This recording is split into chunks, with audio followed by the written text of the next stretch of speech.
Programme में आपको एक बार फिर खुशामदीद कहते हैं नाज़रीन। जिस तरह की मैंने आपको बताया कि इस वक्त जो सूरत हाल बनती नजर आ रही है, इमरान खान साहब की पीटीआई गवर्नमेंट ने तो मैदान मार लिया और हुकूमत करते हुए उनको 11 रोज भी हो चुके हैं, मगर जो ऑपोजिशन जमातों का किरदार है वो हमें फ्लॉप नजर आया। 25 जुलाई को हमने देखा था कि ऑपोजिशन जिस तरह मुत्तहिद हुई थी तो यही नजर आ रहा था कि वो खान साहब को और उनकी आने वाली हुकूमत को कोई टफ टाइम देंगी। लेकिन जिस तरह की सूरत हाल हमें 25 जुलाई के बाद बनती नजर आई है, ये ऑपोजिशन जमात हमें तकसीम दर तकसीम होती नजर आई। किसी भी बात पर कंसेंसस डेवलप नहीं हो पाया। अगर हम ऐवानों की बात करें तो वहां पर भी हमने यही हाल देखा कि स्पीकर के इलेक्शन से लेके डिप्टी स्पीकर के इलेक्शन से ले ले, कायदे हिज़्ब इख्तिलाफ के इलेक्शन से ले ले, तमाम जगह पर हमें ये जो ऑपोजिशन जमात है इनमें कंसेंसस डेवलप होता हुआ नजर नहीं आया। इसकी क्या वजूहात है, बात करेंगे। मेरे साथ इस वक्त नफीसा शाह, रहनुमा पीपल्स पार्टी मौजूद है।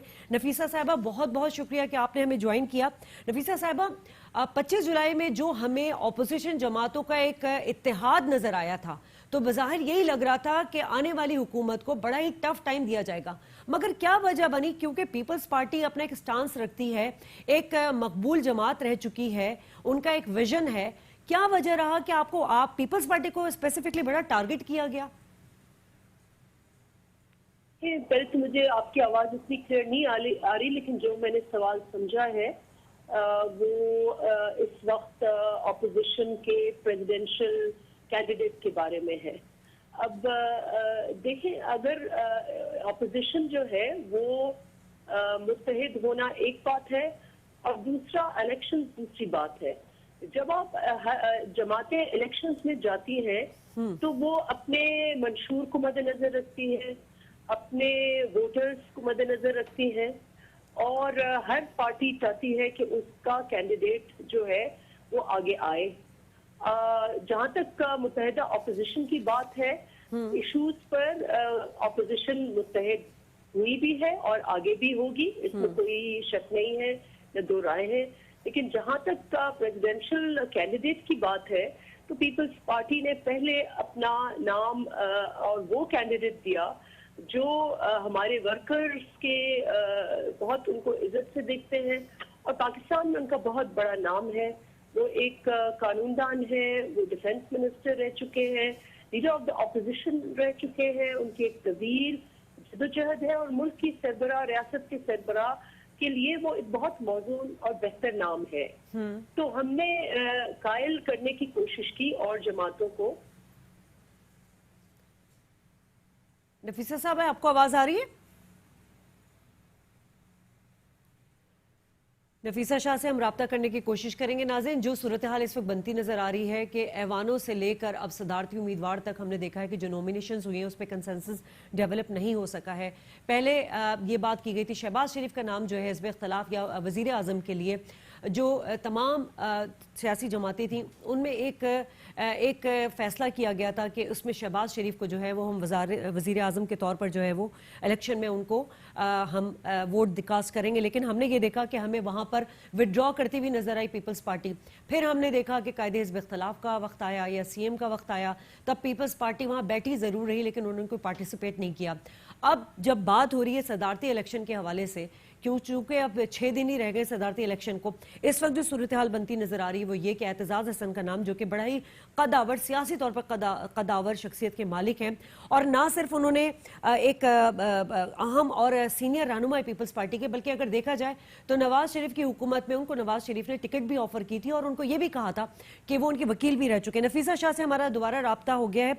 नफीसा शाह साहिबा, मैं यही बात कर रही थी कि ये जो ऑपोजिशन जमातों में खलीज हमें बढ़ती हुई नजर आई ऐवानों से लेकर सदारती इंतखाबात तक, तो वजह क्या, असल वजह क्या है?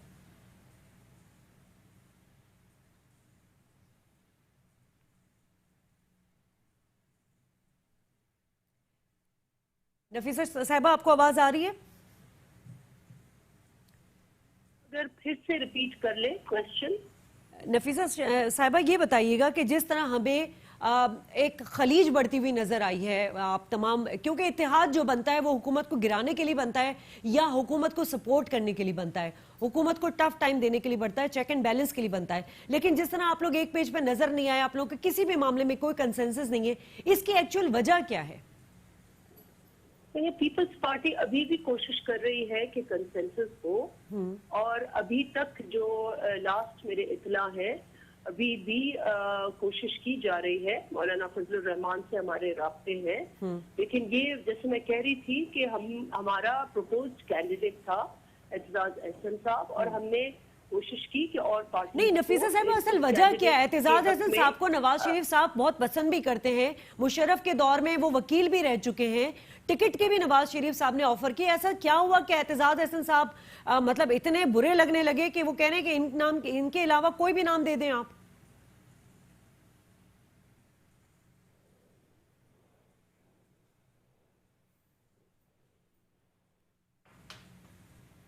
आप हमें सुन सकती हैं नफीसा साहबा?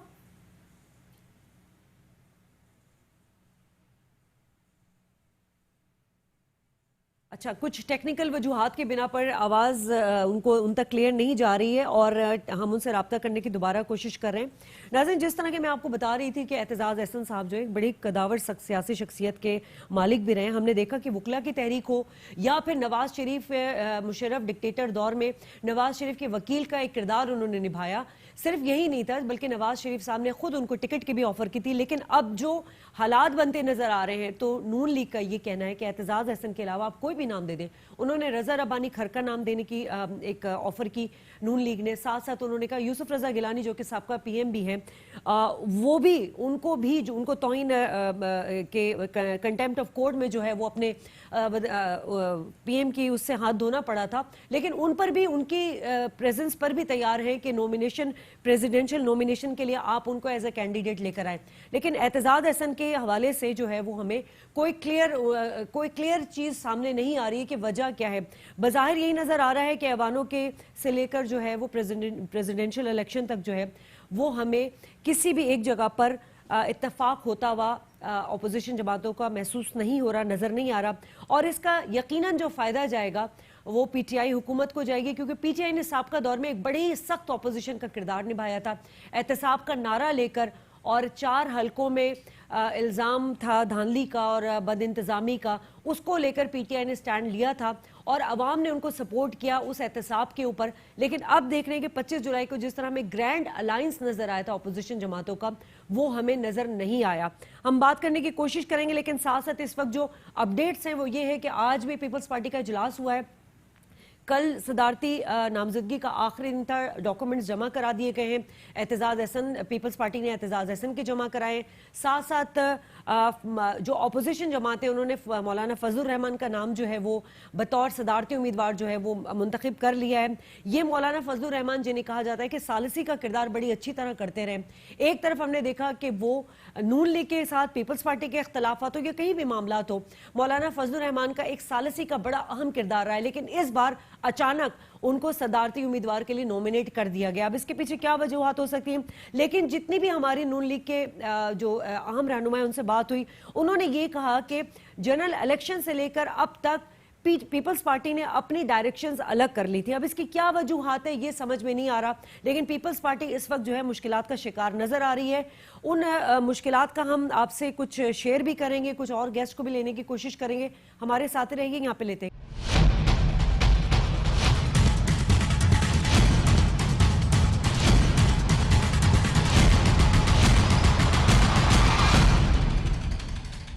वेलकम बैक नाज़रीन। इस वक्त हमें ज्वाइन किया है मुक्तदा मंसूर साहब ने। आप सीनियर सहाफ़ी भी हैं, जर्नलिस्ट भी हैं और तज़िया निगार भी हैं। बहुत शुक्रिया मुक्तदा मंसूर साहब, आपने हमें ज्वाइन किया।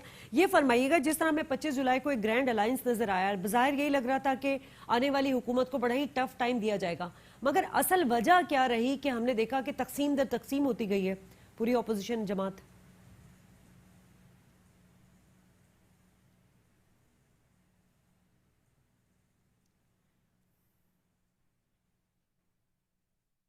आपको आवाज आ रही है मुक्तदा साहब?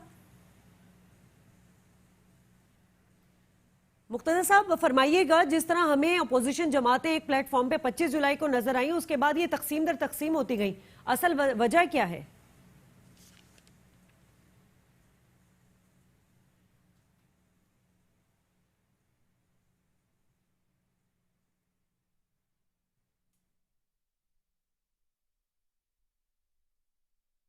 आवाज आ रही है आपको मुक्तदा साहब?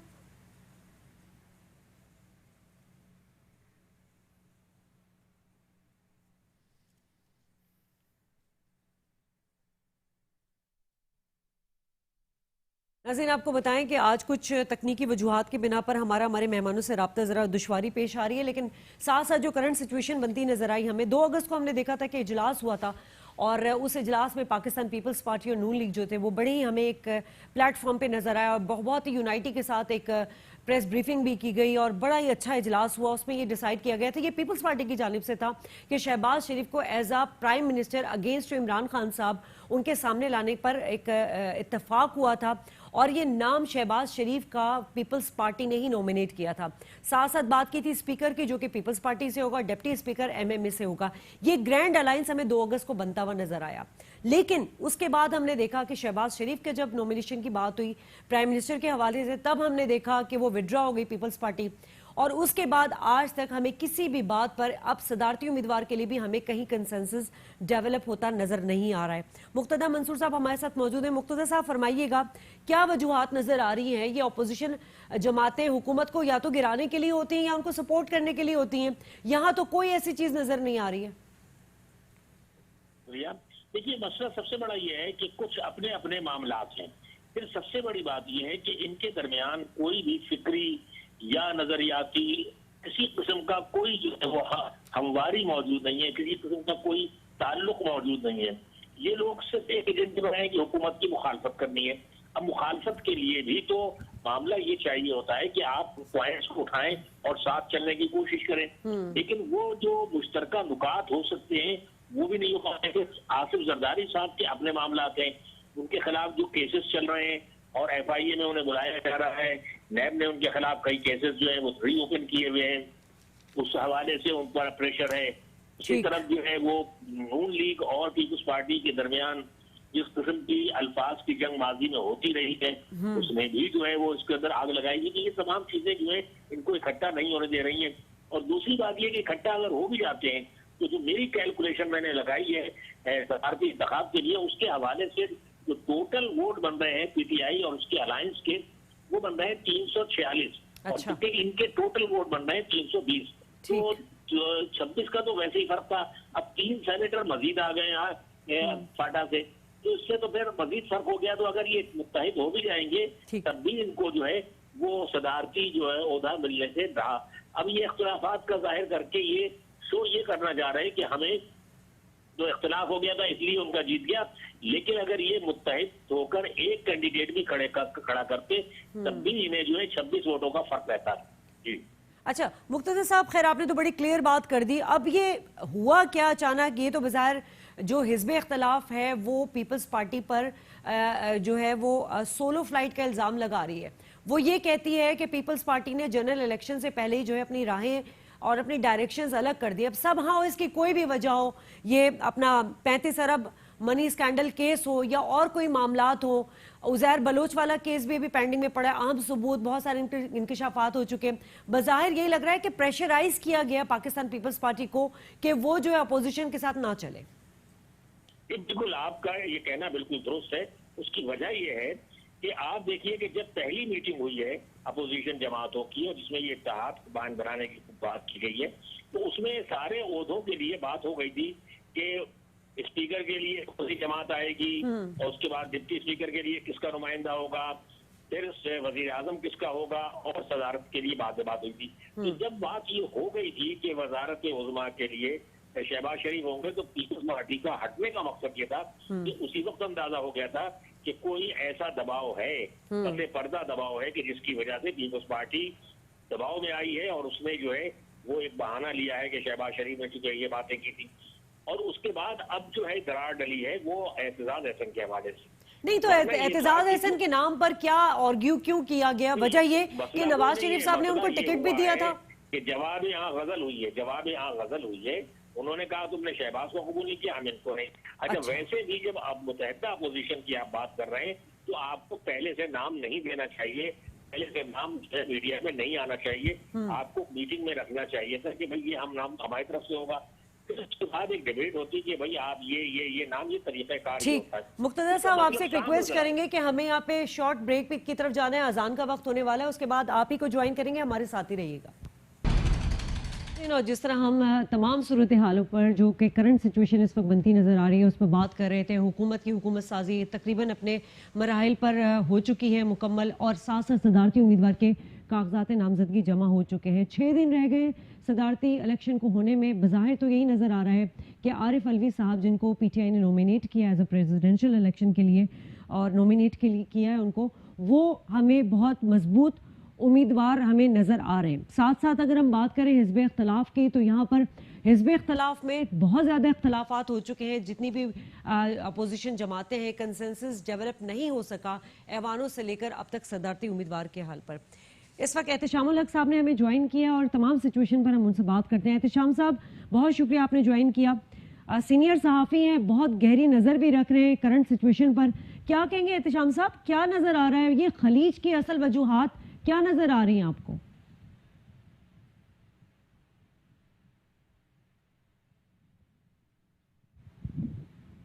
एहतशाम साहब, आवाज आ रही है आपको?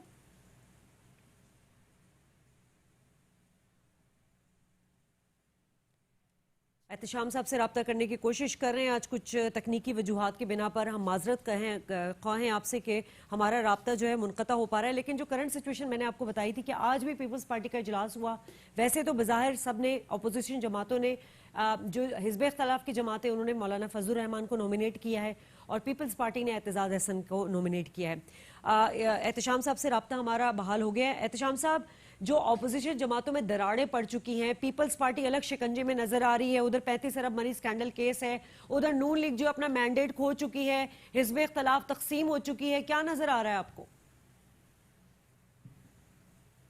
आगे पॉलिटिकल नया सिनेरियो क्या बनने जा रहा है सदारती इलेक्शन के हवाले से, तो अब तो लगता है कि PTI को एक वॉक ओवर मिल गया है और फोरग्राउंड कंक्लूजन है। अब देखें 361 जो है ना वो टोटल फिगर आ रहा है PTI का, और 326 ओपोजिशन के सारे कंबाइंड मिला के।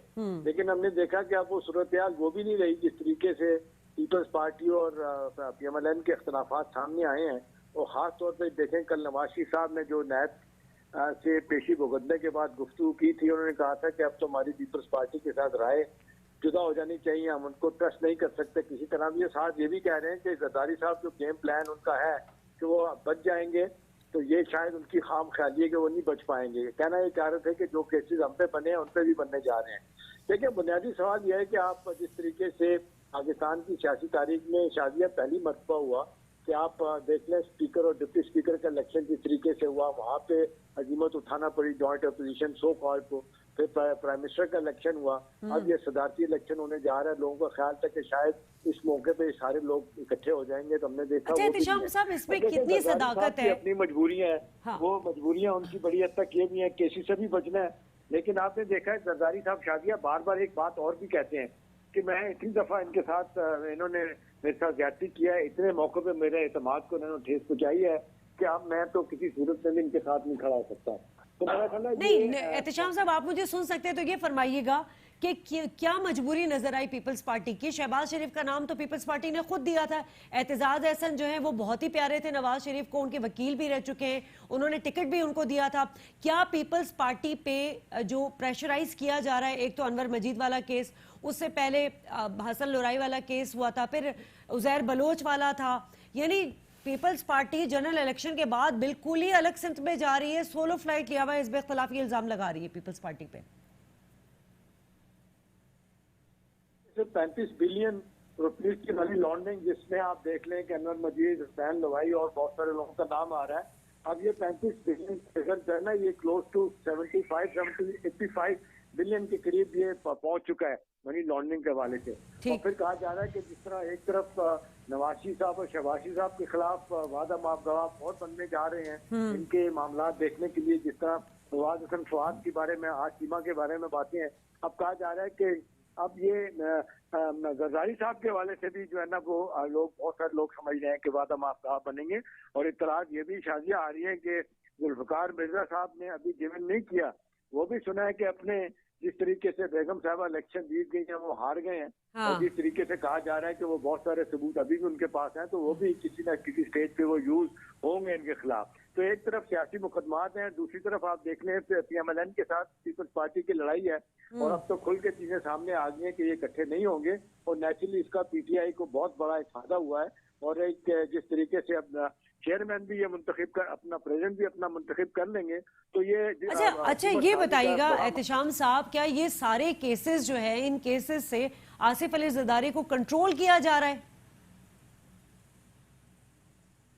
तो मैं नहीं समझता कि सारा का सारा कोई उनको एसेट कंट्रोल कर रहा है। अच्छा, देखें उन पे केसेस हैं, और डेफिनेटली नैब केसेस ये हैं, और इसके हवाले से हमने बहुत सारी और नई चीजें भी उनके सामने आ रही हैं। और फिर आपने देखा कि माजी में हमने ये भी देखा कि जब PMLN को पीपल्स पार्टी को अलहदा करना था, तो हमने देखा कि उस मौके पे जरदारी साहब ने सपोर्ट नहीं किया नवाज शरीफ को और शहबाज शरीफ को।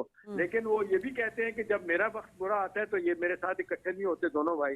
तो मेरा ख्याल है ये जाती लड़ाई शाजिया अपनी जगह है, जाती एक दूसरे से ना जो एतमाद साजी में फुकदान है, वहाँ पे एक और बड़ी बात भी है, वो है मफादात भी इतने ज्यादा एक दूसरे के हैं कि वो अफोर्ड नहीं कर सकते। बजाय इस बात से हटके कि तलवारें दोनों के ऊपर लटक रही हैं कि करप्शन, मनी लॉन्ड्रिंग और टैक्स एविजन के हवाले से दोनों के साथ बहुत कुछ होना है और होने जा रहा है। इसी तरह अब लग रहा है कल का आपने जुमला जरदारी साहब का नोटिस भी किया होगा, जब वो FIA इस्लामाबाद से निकले थे उसके दफ्तर से, उनसे पूछा गया तो उन्होंने ये बात की कि ये जो है केसेस ये नवाज शरीफ के दौर में बने थे। फिर उनसे ये पूछा गया कि वो भी मुकदमे की जो है सजा भुगत रहे, उस जुर्म की सजा भुगत रहे। उन्होंने कहा इस तरह तो होता है, इस तरह के कामों में बड़ा छुपा हुआ गिला शिकवा था, मुस्कुराहट के साथ जरदारी साहब ने किया।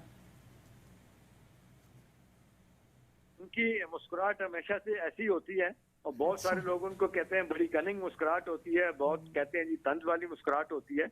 लेकिन बहरहाल हम ये देख रहे हैं कि मफामत का बादशाह पहली दफा बुरी तरह फंस रहा है, और उनकी बहन भी फंस रही हैं, और जिस तरीके से अब चीजें उनके सामने आ गई हैं, तो मैं नहीं समझता कि खाली इसमें नवाज शरीफ साहब का भी जिक्र होगा। ठीक है, केसेस उनके जमाने में बने होंगे, लेकिन बहुत सारे केसेस और नई चीजें भी तो अभी सामने आ रही है ना, और नए नए इंकशाफात जब होंगे और वादाबाप नए नए गवाह बनेंगे, तो फिर बहुत सारी चीजें निकलेंगी। अभी तो जिस तरह पेपर उनके बाहर आ रहे हैं जरदारी ग्रुप की तरफ से, पहले तो कहा जा रहा था कि इनके हाथ में कुछ भी नहीं है, यानी जरदारी साहब के नाम कुछ भी नहीं है। उन्होंने आपके मेरे नाम तीसरे चौथों के नाम किया हुआ है, लेकिन अब जरदारी ग्रुप के नाम से जो पेपर डॉक्यूमेंट सामने आ रहे हैं, तो उससे तो लग रहा है कि बड़ा वाज़ेह तौर पे बहुत सारी जगहों पे उनकी अपनी भी नाम से भी इन्वेस्टमेंट है।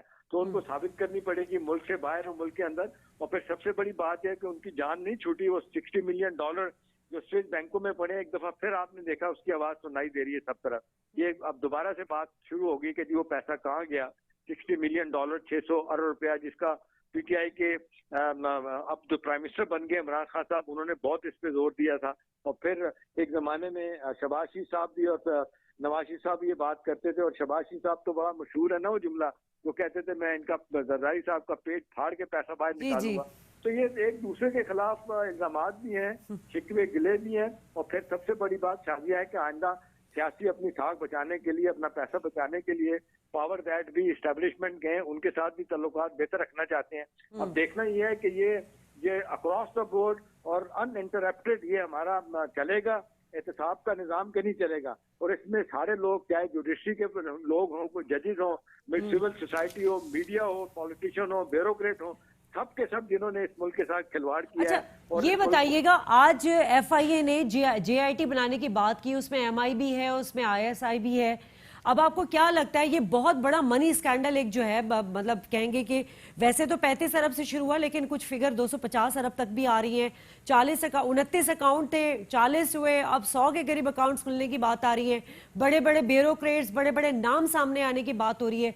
ये खेल खतरनाक हद तक आगे जा रहा है।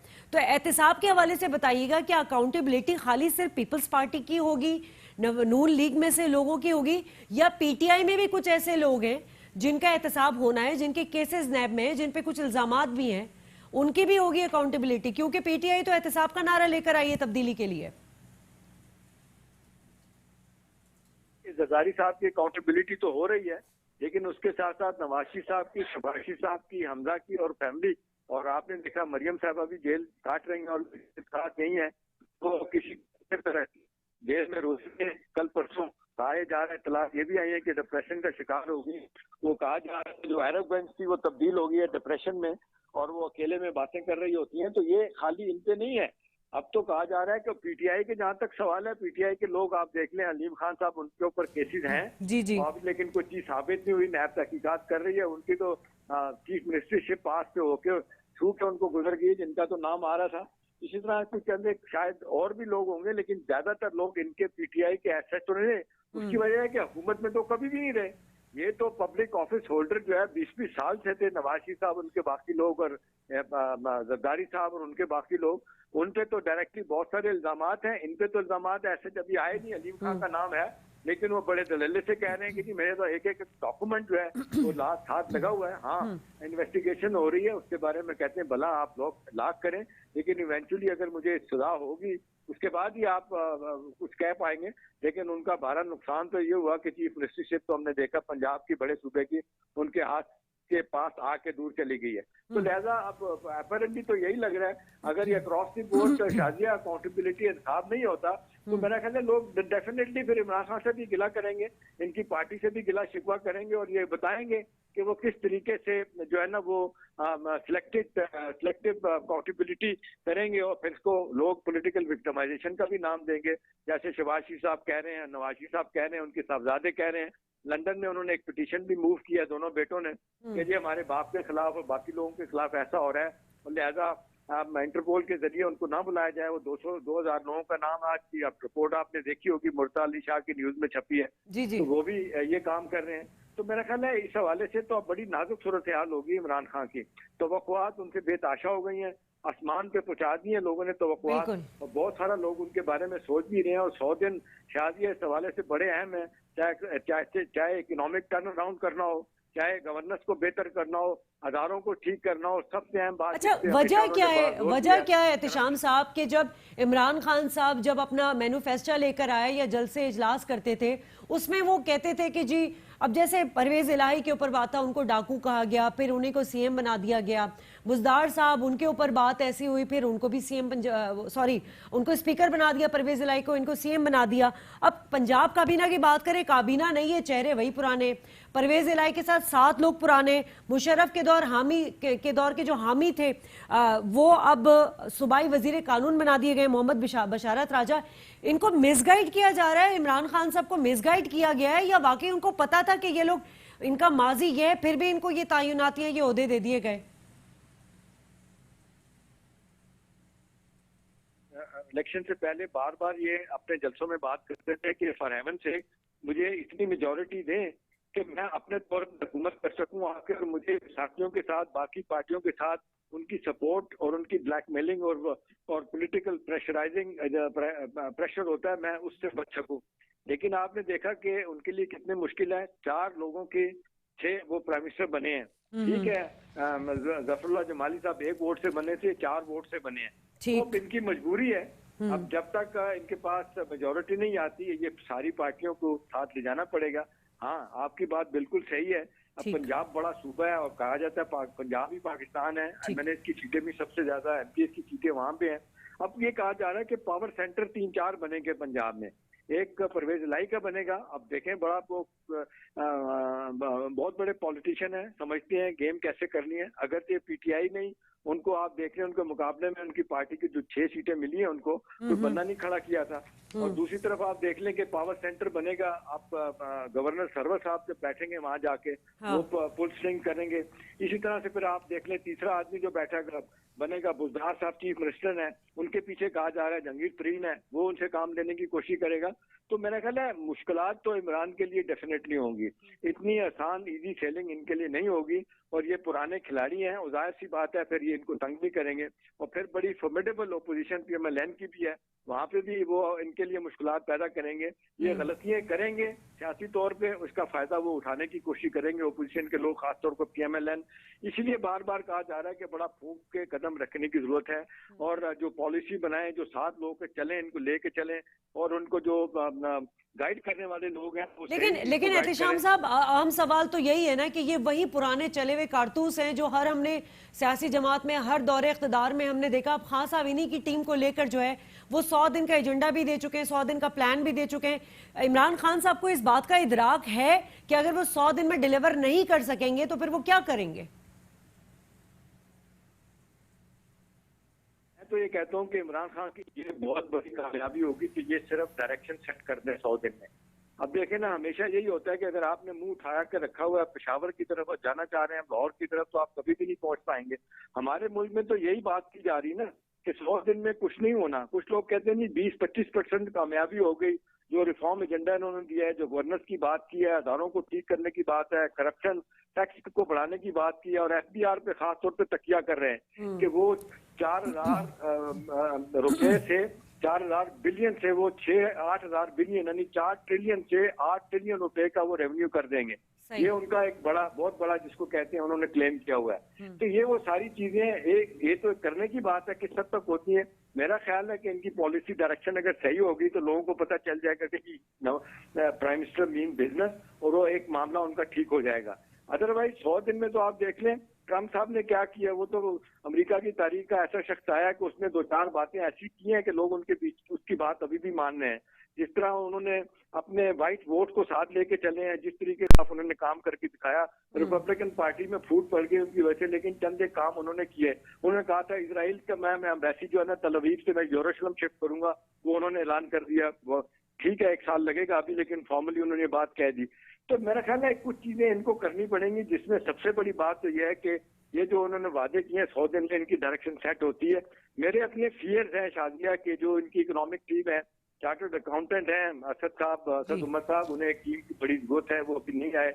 एक साहब उनको लगा दिए गए, डॉक्टर इशरत साहब वो मुशर्रफ साहब के जमाने के बारे में के जमाने से काम कर रहे हैं, लेकिन लोग कहते हैं कि वो हमेशा एक नौकरी की तलाश में होते हैं। और उन्होंने जो किताब लिखी है उसमें इतनी तारीफें शहबाज शरीफ की की हैं कि लोग कहते हैं कि उस आदमी को क्यों लगाया गया। इसी तरह बहुत सारे लोग कहते हैं कि अच्छे लोग बैठे हैं उनसे फायदा नहीं उठाया गया। तो मेरा ख्याल है ये इनकी बड़ी मुश्किलात होगी। हाँ, नई चीज जो हो रही है ना, आज जिस तरह FBR का चेयरमैन उन्होंने बदल के लगा दिया गया, इस तरह और जगहों पे लोगों को लेके आ रहे हैं।